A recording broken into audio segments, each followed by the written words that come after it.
Another kind of quick question I had for you, especially on those early days, on what were kind of some of the challenges, like the early challenges that you had regarding like AI, like especially in its like infancy, geez, English, because again, I know like AI and our experimentation with that goes back a lot longer than what most people like in the modern day think of it. I mean, they've been working with that type of idea since like the 1960s, but what we know as like generative AI, LLMs, that stuff didn't really start coming about till about the time, at least the early research when you were starting. So do you have any like specific challenges, hurdles from that like early era?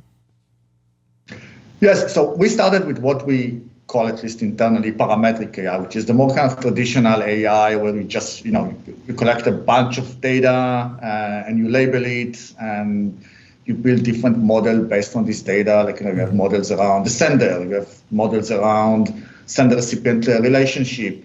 Then later on, which is, it wasn't too far into this company kind of journey, we started to use the very first LLM version when people didn't really know what is LLM, when they kind of released BERT as an open source. And we thought, this might be a powerful tool for us to kind of extract intent from emails in a more kind of advanced NLP way. I think the challenge was, again, because we completely changed the paradigm around how to detect this kind of attacks, we have to first collect a lot of data and a lot of data points and decide what data points we can use, what models we can build around them, how to go and fine tune it. Obviously, we wanted to have the best detection out there with the lowest false positive rate possible.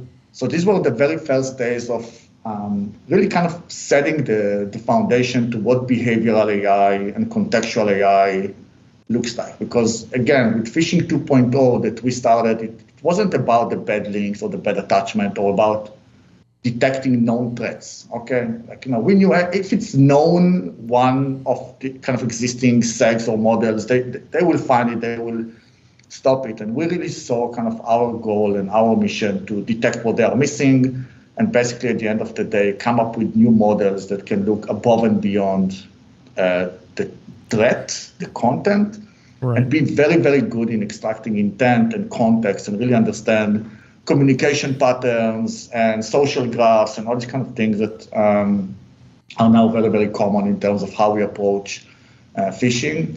So there was a lot of long whiteboarding sessions and a lot of trials and errors in order to collect data and make sense of this data and understand what behavior, if a user deletes an email or replies to an email, what actually does it mean, and how do we use these kind of behavioral kind of elements and components in order to build models that can really provide with value and keep the security teams less and less busy in dealing with this type of threats, because this was a very time-consuming task for most of the customers that I was speaking with. Yeah. Because if you imagine those days, when a phishing email landed in employees' mailboxes, my first question was, what is your how do you guys respond to this type of event? And normally they say, hey, we will send an email for everyone saying, hey, be careful. There is a phishing email. This is how it looks like. Don't click. Don't do these kind of things.